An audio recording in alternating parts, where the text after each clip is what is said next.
Good morning friends. आज हम super TET 2024 हमारा विषय है शिक्षण कौशल, जिसमें हमारा टॉपिक था वर्तमान भारतीय समाज व प्रारंभिक शिक्षा। इसमें हमने आज़ादी से पहले शिक्षा का स्वरूप कैसा है, शिक्षा हमारी कैसी है, इसके बारे में हमने पढ़ा था। आज हम पढ़ेंगे आज़ादी के बाद शिक्षा प्रणाली कैसी है, मतलब स्वतंत्रता के बाद शिक्षा की प्रणाली कैसी है, किस तरीके की शिक्षा है, क्या क्या चेंजेस हुए हमारी शिक्षा के अंदर। तो ये हम पढ़ेंगे क्लास 6 में। आज़ादी से पहले कैसा स्वरूप था, ये हम बाकी पहले की 5 क्लासेस में कर चुके हैं। ठीक है। आज़ादी के बाद हमारी कैसी शिक्षा है, इसमें हम बहुत सारे टॉपिक्स को पढ़ेंगे। 1 2 3 4 5 6 7 टॉपिक हैं हमारे, जिसमें हमारा फर्स्ट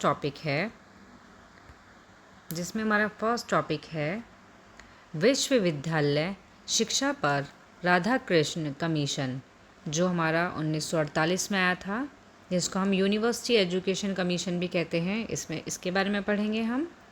सेकंड है हमारा माध्यमिक शिक्षा आयोग, जिसको हम सेकेंडरी एजुकेशन कमीशन भी कहते हैं। इसको हम दूसरा मुदालियर कमीशन के नाम से भी जाना जाता है ये। थर्ड है हमारा कोठारी कमीशन, जो हमारा 1964 में आया था। फोर्थ है हमारा राष्ट्रीय शिक्षा नीति, जिसको हम नेशनल एजुकेशन पॉलिसी भी कहते हैं, इसको NEP के नाम से भी जानते हैं हम। 5 है हमारा राम मूर्ति समिति 99। 6 है हमारा रेड्डी समिति, और 7th है हमारा यशपाल समिति, जो 1992 में आई थी। आज हम इस क्लासेस में इन सभी टॉपिक को डिस्कस करेंगे। ये बहुत ही इंपॉर्टेंट क्वेश्चन है, ये टॉपिक हैं जो आपके सुपर टेट में इनमें से क्वेश्चन आ सकते हैं। ठीक है। अब फर्स्ट टॉपिक है हमारा विश्वविद्यालय शिक्षा पर राधाकृष्ण कमीशन। ये हमारा कौन से सन में आया था? ये आया था हमारा 1948 से 1949, 1948 से 1949। ठीक है, जिसको हम यूनिवर्सिटी एजुकेशन कमीशन के नाम से भी जानते हैं। इसका इंग्लिश में जो नाम है वो यूनिवर्सिटी एजुकेशन कमीशन है। ओके। जो ये कमीशन था, इसका उद्देश्य क्या था? तो इसका उद्देश्य था हमारा उच्च शिक्षा का स्तर बढ़ाने के लिए विश्वविद्यालय शिक्षा आयोग की स्थापना करना। मतलब कि उच्च शिक्षा का जो स्तर है उसको बढ़ाने के लिए विश्वविद्यालय शिक्षा आयोग की स्थापना की गई थी। ये इसका उद्देश्य था। ठीक है। अब नेक्स्ट, ये कौन से सन में आया था? ये आपका आया था 4 नवंबर 1948 में ये नियुक्त किया गया था। ठीक है। 1 नंबर में क्वेश्चन आ जाता है, राधाकृष्ण कमीशन जो है ये यूनिवर्सिटी एजुकेशन कमीशन, ये कौन से सन में नियुक्त किया गया था, कौन से सन में आया था? तो ये आया था आपका 4 नवंबर 1948। ओके। नेक्स्ट है इसमें हमारा, इस कमीशन में 10 सदस्य, 18 अध्याय और 207 संस्तुतियाँ थी। ठीक है। ये हमारा 1 नंबर में क्वेश्चन आ जाता है कि राधाकृष्ण जो हमारा कमीशन है, इसमें सदस्य कितने थे, या इसके अंदर अध्याय कितने थे, या इसमें संस्तुतियाँ कितनी थी। ठीक है। तो हमारा सदस्य कितने थे? 10 थे। अध्याय कितने थे? 18 थे। और संस्तुतियाँ कितनी थी हमारी? 207। ओके। अब आती है इसकी सिफारिश कि इसमें कौन कौन सी सिफारिश की गई थी। तो इसमें फर्स्ट थी, इन्होंने कौशल शिक्षा के साथ साथ महिलाओं को सशक्त बनाने की शिक्षा पर जोर दिया। इन्होंने कहा था, राधाकृष्ण ने कहा था कि हम कौशल शिक्षा के साथ साथ जो महिला हैं, जो लेडीज़ हैं, उनको भी सशक्त बनाने की शिक्षा पर जोर दिया था कि उनको भी पढ़ाओ, उनको भी आगे बढ़ाओ, तो उनको भी एजुकेटेड होना चाहिए उस शिक्षा के लिए। ठीक है। नेक्स्ट है हमारा इसमें 25 अगस्त 1949, मतलब 25 अगस्त 1949 को आयोग ने अपनी रिपोर्ट भारत सरकार को सौंप दी थी। तो एक क्वेश्चन आपका इस तरीके से आ जाता है कि राधाकृष्ण कमीशन जो है उसने अपनी रिपोर्ट जो है वो भारत सरकार को कब सौंपी थी? तो 1949 में। ठीक है। नेक्स्ट है हमारा यह स्वतंत्र भारत का पहला शिक्षा आयोग था। ये भी इम्पोर्टेंट क्वेश्चन है। इस तरीके के क्वेश्चन आ जाते हैं कि स्वतंत्रता के बाद जो पहला शिक्षा आयोग था, स्वतंत्रता के बाद जो पहला शिक्षा आयोग था वो कौन सा था? तो वो था आपका राधा कृष्ण कमीशन या विश्वविद्यालय शिक्षा। पर जो राधा कमीशन था वो आपका था, ये स्वतंत्रता के बाद सबसे पहला आयोग था। ठीक है। और इसमें क्या था? नारी शिक्षा, इसकी सिफारिश थी नारी शिक्षा। वही जो मैंने फर्स्ट पॉइंट में बताया था कि महिला की शिक्षा को सशक्त बनाने की शिक्षा पर जोर दिया था। तो इनका मेन यही था कि नारी शिक्षा, नारी को शिक्षा दी जाए, उनको एजुकेटेड किया जाए। ठीक है। अब इसी में आपका आता है, अब इसी में आपके आते हैं पॉइंट्स, शिक्षण का स्तर, लेवल ऑफ एजुकेशन। ठीक है, कि राधा कृष्णन जो कमीशन आयोग जो था, इसमें लेवल कैसा होना चाहिए शिक्षण का। तो आपका फर्स्ट पॉइंट है इसमें, विश्वविद्यालय में 300 से अधिक और उनसे संबंधित महाविद्यालयों में 150 से अधिक विद्यार्थियों की संख्या नहीं होनी चाहिए। कि जो विश्वविद्यालय हैं उसमें 3000 से अधिक और उनसे संबंधित जो महाविद्यालय हैं उनमें 1500 से अधिक विद्यार्थियों की, मीन्स स्टूडेंट की संख्या नहीं होनी चाहिए। ऐसा शिक्षा का स्तर होना चाहिए, इन्होंने कहा ऐसा। इन्होंने कहा, सेकंड पॉइंट है हमारा, इन्होंने कहा अध्ययन के किसी भी कोर्स के लिए पाठ्य पुस्तक निर्धारित नहीं की जानी चाहिए। ठीक है, इन्होंने कहा पाठ्य पुस्तक निर्धारित नहीं की जानी चाहिए। नेक्स्ट इनका पॉइंट है, परीक्षा के स्तर को उठाने के लिए पहली, दूसरी, तीसरी श्रेणी के लिए न्यूनतम प्राप्तांक जो है वो 70%, 55% और 40% या प्रतिशत होना चाहिए। ओके। नेक्स्ट पॉइंट है इसके अंदर हमारा, शिक्षकों को 4 श्रेणी में बांटा जाना चाहिए। इन्होंने कहा कि शिक्षक जो हैं उनको 4 श्रेणी में बांटा जाना चाहिए।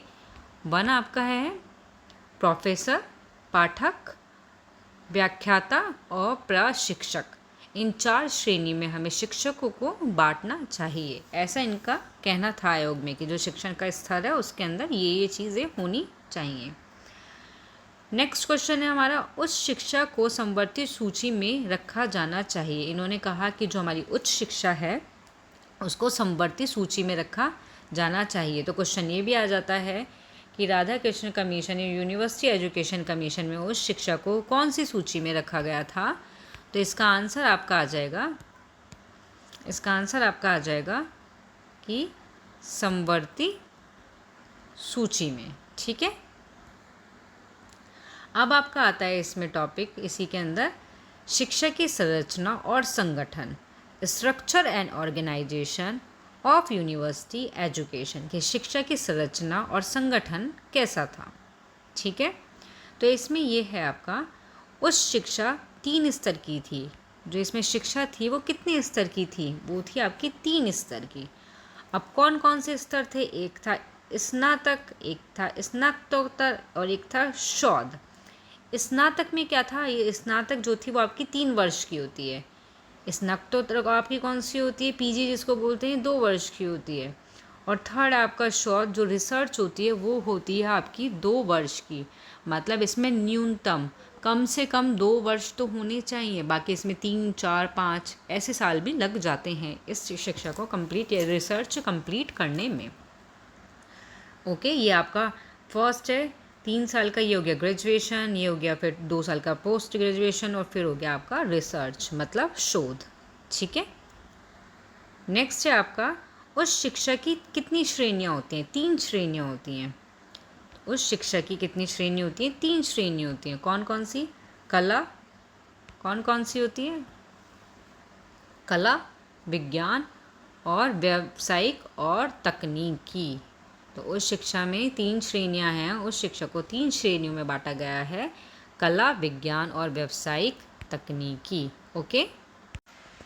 नेक्स्ट टॉपिक आता है आपका माध्यमिक शिक्षा। सेकंड टॉपिक है आपका माध्यमिक शिक्षा, जिसको हम बोलते हैं सेकेंडरी एजुकेशन कमीशन।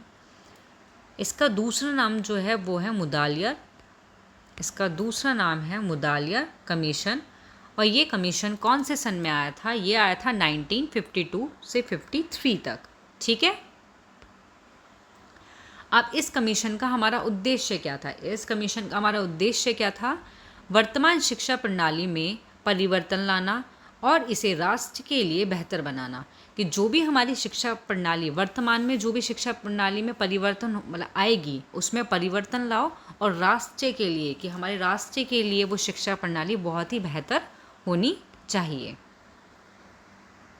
नेक्स्ट है हमारी माध्यमिक शिक्षा हमारी शैक्षिक मशीनरी का सबसे कमज़ोर लिंक रही है। इसे तुरंत सुधार किया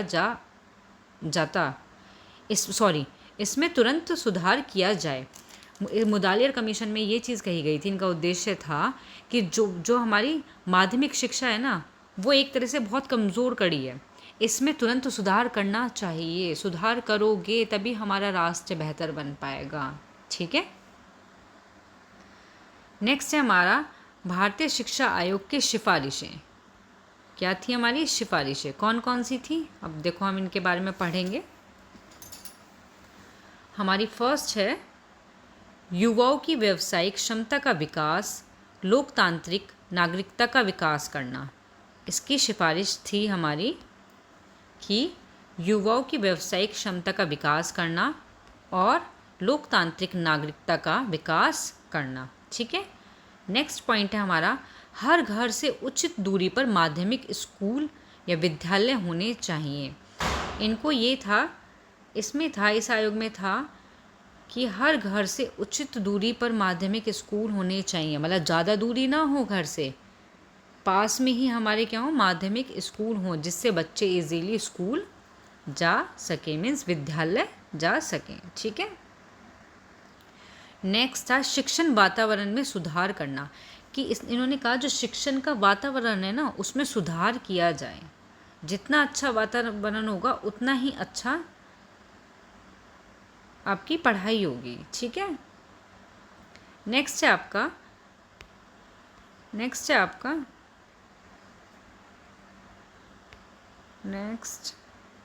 लड़कियों के नामांकन को बढ़ाकर लिंग समानता सुनिश्चित करना। इन्होंने कहा कि एडमिशन के लिए लड़कियों के नामांकन को भी बढ़ाया जाए और लिंग में समानता सुनिश्चित किया जाए। ये नहीं है कि लिंग भेद कर रहे हो कि बॉयज़ ले लिया आपने एक क्लास के अंदर या स्कूल विद्यालय के अंदर, एक फॉर एग्ज़ाम्पल कि 10 और गर्ल्स लिए सिर्फ 1। ऐसा नहीं है, कि उनकी समानता जो है सुनिश्चित करो और लड़कियों के नामांकन को बढ़ाओ और उनको पढ़ाने के लिए प्रोत्साहित करो। ठीक है। नेक्स्ट है आपका पॉइंट, माध्यमिक शिक्षा की अवधि 7 वर्ष होती है। ठीक है। इसी में आपका पॉइंट आता है एक, माध्यमिक शिक्षा आयोग के सामने क्या मुद्दे आए थे। तो फर्स्ट था हमारा व्यावसायिक शिक्षा के लिए स्तर सुधारना। व्यावसायिक शिक्षा के लिए हमें क्या करना चाहिए? हमें स्तर को सुधारना है। सेकंड पॉइंट था हमारा शैक्षिक व व्यावसायिक परामर्श के लिए सुझाव देना। नेक्स्ट है हमारा माध्यमिक शिक्षा की मौजूदा प्रणाली की जांच करना, कि माध्यमिक शिक्षा की जो भी प्रणाली है उस टाइम पे, तो उसकी जांच की जाए। नेक्स्ट है हमारा नए स्कूलों में जरूरी शिक्षा कार्यक्रम करवाने। ठीक है। एंड नेक्स्ट है हमारा बालिकाओं, अनुसूचित जातियों और जनजातियों के लिए माध्यमिक शिक्षा का विस्तार करना। ठीक है।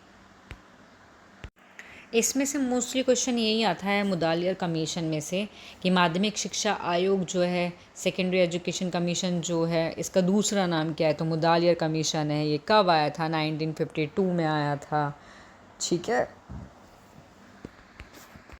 और इसका उद्देश्य क्या था? तो इसका उद्देश्य था राष्ट्र को बेहतर बनाना। जो भी आगे हमारी प्रणाली आएगी, वर्तमान में शिक्षा की जो प्रणाली आएगी, उसमें सुधार लाना। ये सारी चीज़ें इसके अंदर थी हमारी टॉपिक के अंदर।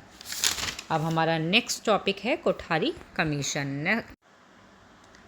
अब नेक्स्ट टॉपिक है हमारा कोठारी कमीशन। जो हमारा 3 टॉपिक था वो है हमारा कोठारी कमीशन, जो आपका आया है 1964 में। ये इंपॉर्टेंट क्वेश्चन है, क्वेश्चन आ जाता है आपका सुपर टेट में, कोठारी कमीशन कब आया था? तो ये आया था 1964 में। ठीक है, तो इसका शीर्षक क्या था? इसका शीर्षक था शिक्षा व राष्ट्रीय विकास, मतलब शिक्षा का और राष्ट्र का विकास करना। ओके। अध्यक्षता, कोठारी कमीशन में किसकी अध्यक्षता थी? तो इसका था आंसर डॉक्टर दौलत सिंह कोठारी ने की थी। इसकी अध्यक्षता किसने की थी? इसकी अध्यक्षता किसने की थी? डॉक्टर दौलत सिंह कोठारी ने की थी। ओके। नेक्स्ट है इसमें हमारा पॉइंट,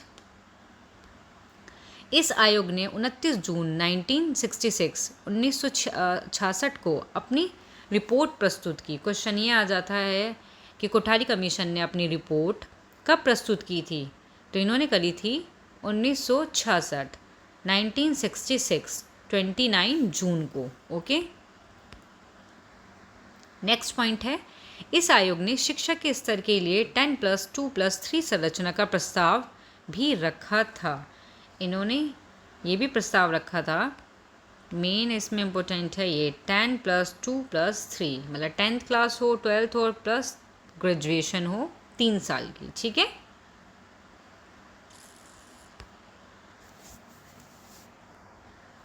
ओके। उसके बाद आपका नेक्स्ट पॉइंट है, इस आयोग ने मुफ्त और अनिवार्य प्राथमिक शिक्षा की सिफारिश की। इस आयोग ने मुफ्त और अनिवार्य प्राथमिक शिक्षा की सिफारिश भी की थी कि बच्चों को जो शिक्षा है वो मुफ्त दी जाए और अनिवार्य दी जाए, लेकिन कौन से लेवल पर? प्राथमिक शिक्षा के लिए सिफारिश की थी इन्होंने ये। उसके बाद आपका पॉइंट आता है, इस आयोग ने शिक्षा को राष्ट्रीय विकास का सबसे शक्तिशाली साधन माना था। इस आयोग ने क्या किया था? जो शिक्षा को राष्ट्रीय विकास के लिए सबसे शक्तिशाली साधन माना था। ठीक है, सबसे शक्तिशाली साधन माना था। नेक्स्ट है आपका समान पाठ्यक्रम के जरिए बालक और बालिकाएं को विज्ञान गणित की शिक्षा दी जाए। इन्होंने कहा कि सामान्य पाठ्यक्रम के जरिए हम बालक और बालिकाओं दोनों को गणित और विज्ञान दोनों की ही शिक्षा देंगे। ठीक है। नेक्स्ट हमारा कोठारी कमीशन में 20 सलाहकार थे। तब कोठारी कमीशन आया था, कोठारी आयोग था जो ये था, इसमें सलाहकार कितने थे? क्वेश्चन आ जाता है। तो इसमें कितने वो थे सलाहकार आपके? इसमें थे आपके 20। नेक्स्ट है इसमें पॉइंट कि इसमें सदस्य कितने थे? 12 सदस्य थे, जिसमें से 7 भारतीय थे और 5 विदेशी सदस्य थे। इस टाइप का भी क्वेश्चन आपके सुपर टेट में आ जाता है कि कोठारी कमीशन में कितने सदस्यों ने भाग लिया था, जिसमें से भारतीय कितने थे, विदेशी कितने थे, और इसमें जो सलाहकार है वो सलाहकार कितने थे। तो ये सभी इस टाइप के क्वेश्चन आपके आ जाते हैं। ठीक है। अब आपका नेक्स्ट टॉपिक है, आपका नेक्स्ट टॉपिक है नेशनल एजुकेशन पॉलिसी, जिसको हम बोलते हैं राष्ट्रीय शिक्षा नीति, NEP। ये हमारा 1986 में आया। इसमें एक क्वेश्चन यहाँ स्टार्टिंग में इससे बन जाता है कि NEP की फुल फॉर्म क्या है? तो नेशनल एजुकेशन पॉलिसी कौन से सन में आया था? तो 1986 में ये हमारा आया था। ठीक है। तो 1968 से लेकर भारतीय शिक्षा की स्थिति की समीक्षा की थी।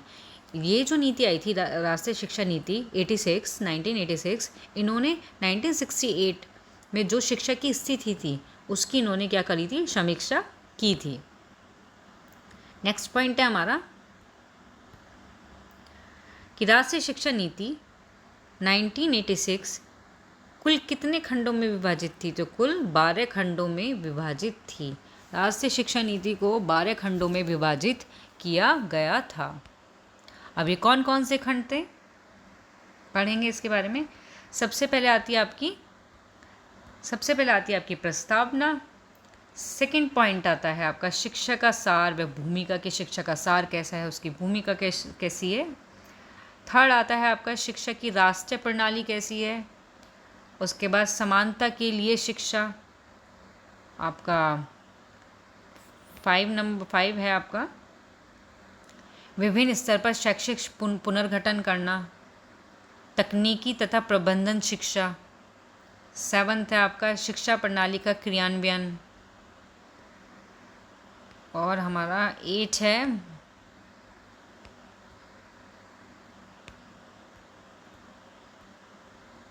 है हमारा शिक्षा के पाठ्यक्रम का अभिनवीकरण।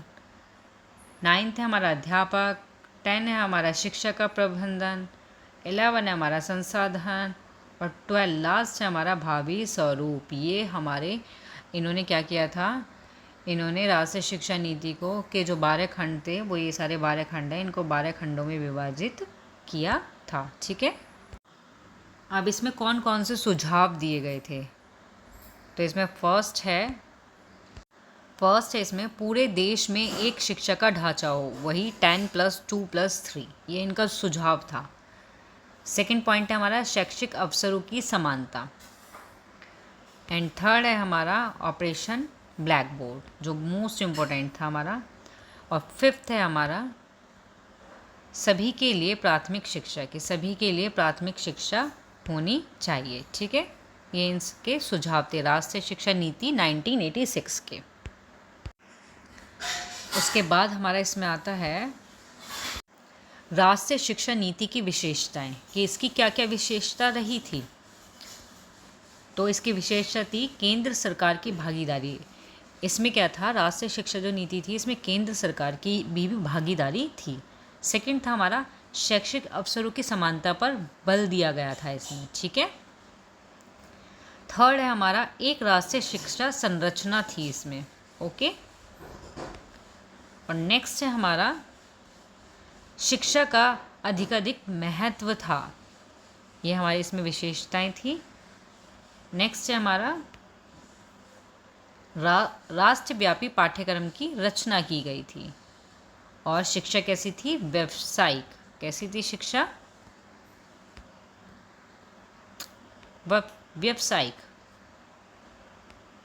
और नेक्स्ट है हमारा दक्षता व प्रभावकारी को प्रोत्साहन करना, ये इसकी विशेषता थी। और लास्ट है हमारा इसके अंदर जो इसकी विशेषता थी, उच्च शिक्षा के सुधार तथा महाविद्यालयों की स्वायत्तता। ओके, नेक्स्ट टॉपिक है हमारा राम मूर्ति समिति, जो हमारी 1990 में आई थी, 1990 में आई थी। इसमें क्या था, शिक्षा के क्षेत्र में सुधार के लिए गठित एक समिति थी। ये हमारी समिति क्यों बनी थी, ये शिक्षा के क्षेत्र में जो भी सुधार करना था उसके लिए ये गठित एक समिति थी, एक समिति तैयार की गई थी। इसकी अध्यक्षता किसने की थी, राम मूर्ति ने की थी, जो गांधीवादी विचारक थे और समाज शास्त्री थे। तो राम मूर्ति जो थे वो कौन थे, गांधीवादी विचारक थे और समाज शास्त्री थे। ठीक है, नेक्स्ट इसमें पॉइंट है, इस समिति का मकसद राष्ट्रीय शिक्षा नीति 1986 की समीक्षा करना था और इसके लिए सिफारिश करना था। इसका मकसद क्या था, जो ये आपकी समिति आई थी, राम मूर्ति समिति जो आई थी, इसका मेन मोटिव क्या था, इसका मकसद क्या था। तो इसका मकसद यही था कि राष्ट्रीय शिक्षा नीति 1986 की समीक्षा करें और इसके लिए सिफारिश करें। ठीक है, इसके बाद इस समिति ने 9 जनवरी 1991 को अपनी रिपोर्ट प्रस्तुत की थी। क्वेश्चन आ जाता है आपका कि राम मूर्ति समिति जो थी उसकी रिपोर्ट कब प्रस्तुत की गई थी। तो इसकी रिपोर्ट आपकी 9 जनवरी 1991 में 1991 को प्रस्तुत की गई थी। ठीक है, अब इसमें हम पढ़ेंगे सिफारिशें। इसमें क्या क्या सिफारिशें थी। तो फर्स्ट थी आपकी महिला शिक्षा को बढ़ावा देना।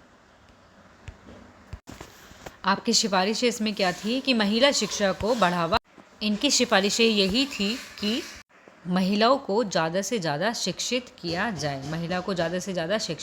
जाए, नेक्स्ट है इसमें छात्रों को विद्यालय पहुँचाने के लिए परिवहन सुविधा, कि जो स्टूडेंट हैं, जो छात्र हैं, उनको घर से स्कूल पहुंचाने के लिए परिवहन की सुविधा भी होनी चाहिए। नेक्स्ट है आपका छात्रों को आवास से सुविधा देनी चाहिए। नेक्स्ट क्या है आपका कि छात्रों को आवास से सुविधा भी देनी चाहिए।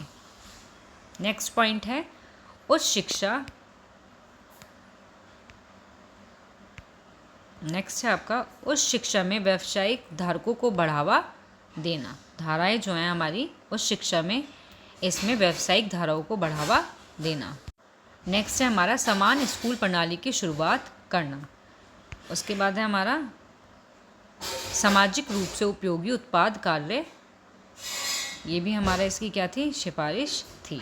ठीक है, इसमें मोस्टली इम्पोर्टेंट हमारा यही है कि मूर्ति कब आई थी, इस टाइप के क्वेश्चन आ जाते हैं। रिपोर्ट कब हमारी प्रस्तुत की गई थी, और ठीक है। तो हमारा नेक्स्ट हमारा टॉपिक है, अब नेक्स्ट टॉपिक है हमारा रेड्डी समिति। नेक्स्ट टॉपिक क्या है हमारा, रेड्डी समिति। जो समिति कब आई थी हमारी, 1992 में। और रेड्डी जो है ये कहाँ के अध्यक्ष थे उस टाइम पे, आंध्र प्रदेश के। ठीक है, इसके बाद ये नोट करके लिख लेना, नोट करके लिखना, इस समिति का गठन राममूर्ति समिति की रिपोर्ट की सिफारिश के कार्यान्वयन की जांच और समीक्षा के लिए किया गया था।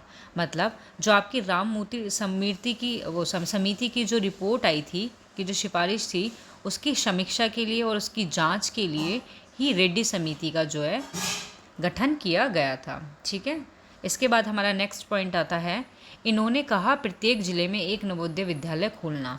इनका मोटिव था या उद्देश्य था, या इन्होंने ये चीज़ कही थी कि इन्होंने कहा कि प्रत्येक ज़िले में, कि एक ज़िले में एक नवोदय विद्यालय होना ही चाहिए, उसको ओपन करो। नेक्स्ट हमारा पॉइंट है इसमें, देश के सभी राज्यों के अनुसूचित व जनजातियों के लोगों को ज़्यादा शिक्षित करना।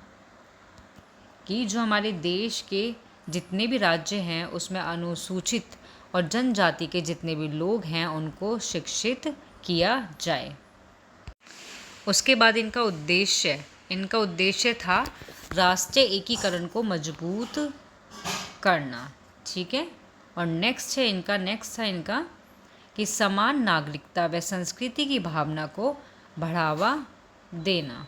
ओके, इसमें आपका इम्पोर्टेंट वैसे यही है कि रेड्डी समिति कब आई थी, रेड्डी जो थे वो कहाँ के अध्यक्ष थे, आंध्र प्रदेश के थे, कब आई थी, और यह किसकी समीक्षा के लिए इसका गठन हुआ था। तो राममूर्ति समिति की रिपोर्ट की सिफारिश व कार्यान्वयन की जांच के लिए ही और समीक्षा के लिए इसका गठन किया गया था। ठीक है, इसके बाद हमारी 7 नंबर की जो समिति थी, कौन सी समिति आई थी, यशपाल समिति, जो कब आई थी हमारी 1992 से 1993 तक थी। कौन सी, यशपाल समिति। इसका हमारा उद्देश्य क्या था, इसका उद्देश्य था बच्चों पर पढ़ाई का बोझ कम करना। ठीक है, इसका उद्देश्य हमारा क्या था कि बच्चों पर पढ़ाई का बोझ कम करना, या बिना बोझ की शिक्षा। ओके, यशपाल समिति को हम दूसरे किस नाम से भी जानते हैं कि बिना बोझ वाली शिक्षा। ये हमारा 1 नंबर में क्वेश्चन आ जाता है कि बिना बोझ वाली शिक्षा कौन सी समिति थी, तो यशपाल समिति थी। ये कौन से सन में आई थी, ये आई थी आपकी 1992 में आई थी। ठीक है, अब इस समिति की सिफारिशें कौन कौन सी थी, क्या क्या सिफारिशें थी इसकी सिफारिशें थी। इसकी 1 नंबर की सिफारिश थी, प्राथमिक स्तर पर बच्चों को गृह कार्य नहीं देना। इन्होंने कहा था कि जो प्राथमिक स्तर है, प्राइमरी जो लेवल है, उसमें बच्चों को गृह होमवर्क जो है वो नहीं दो। ठीक है, नेक्स्ट है इनका गांव, ब्लॉक और जिला स्तर पर शिक्षा समिति बनाना, कि गांव और ब्लॉक स्तर और जिला स्तर पर हमें शिक्षा की समिति बनाएंगे। नेक्स्ट है हमारा छात्रों को वैज्ञानिकों से बातचीत करने का मौका देना, कि छात्रों को वैज्ञानिक से बातचीत करने का मौका देना चाहिए। नेक्स्ट है हमारा इसमें कि रटने पर बल ना देकर क्विज टाइप के सवालों को बढ़ावा देना। इन्होंने कहा कि बच्चों को रटने पर बल नहीं दो, क्योंकि जो बच्चे रटते हैं वो क्या, कुछ टाइम के लिए तो वो चीज़ याद रहेगी, कुछ टाइम बाद उसको वो भूल जाते हैं, जो रटने वाला होता है। इसलिए क्विज टाइप के जो सवाल हैं उनको बढ़ावा देना। नेक्स्ट है हमारा, इन्होंने कहा कि बुक में जनसाधारण भाषा होनी चाहिए, कि जो हमारी बुक्स हैं, इन्होंने कहा कि बुक में जनसाधारण भाषा होनी चाहिए, कि जो बुक में भाषा होनी चाहिए वो कैसी होनी चाहिए, साधारण। ठीक है,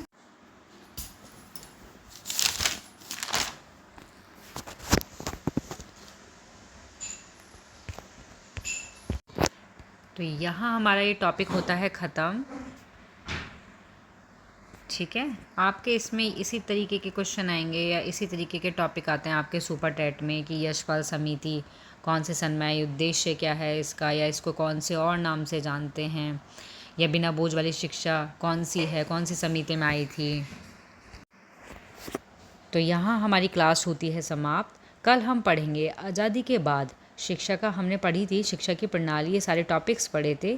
तो कल नेक्स्ट क्लास में हम पढ़ेंगे इनसे रिलेटेड कुछ क्वेश्चन आंसर। ये क्लास जिसको भी पसंद आई हो वो प्लीज़ सब्सक्राइब करें, लाइक करें और शेयर करें मेरे चैनल को। ठीक है, थैंक यू।